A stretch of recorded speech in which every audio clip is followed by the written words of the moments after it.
Hey everybody, it's Dak here from the Ed Boys, and the topic of today's video is why the quest cape is the best cape. I'm mostly here to convince you to do your quests. A lot of players really don't like questing, which is understandable. Not every part of the game is going to be enjoyable to everybody, but if you're really looking to make some progress in your account, then quests are very, very important.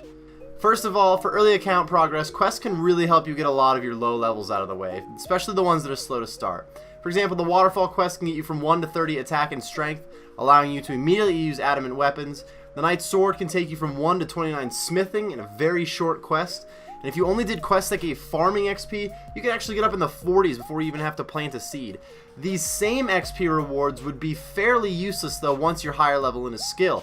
If you get 30k XP in farming or something while you're already in the 90s, it really isn't that much of a difference. So if you ever plan on getting your quest cape or doing your quests, I would suggest doing them as early in the account as possible.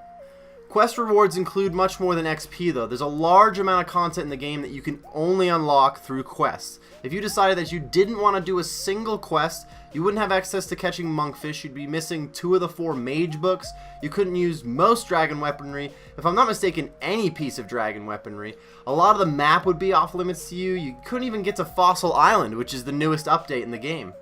Not only does not doing your quests remove a lot of content in the game, but overall you're going to find yourself limited when you're trying to make any progress on your account, which is a good way to make a long grind even longer. The cape itself does give unlimited teleports to the Legends Guild, which is really only helpful because it's super close to a fairy ring, which is a great mode of transportation, also unlocked through quests. The cape is also the toughest requirement for the Lumbridge Elite Diaries, which when completed allow you to use fairy rings without the Drahman Staff or Lunar Staff.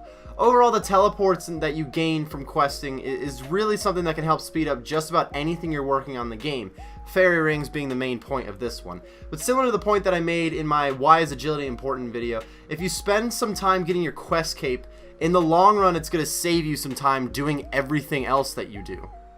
Those are really the main points that I wanted to make about doing your quests. It's a fairly brief explanation here because I don't think this should take a lot of convincing. Some quests are kind of crappy to do, like Monkey Madness 2 is fairly lengthy and can be fairly difficult, but you unlock gorillas and the use of the ballistas, but no one really cares about those. The gorillas being kind of a big thing because that's one of the top money makers in the game. Overall, I do suggest that if you ever have the time to sit down and get some of your quests done, get them done. It's going to help your account, I promise. That's all for today's video, guys. I hope you enjoyed, maybe got some helpful information. Hopefully I pushed you towards getting some of those quests done, and best of luck with your progress.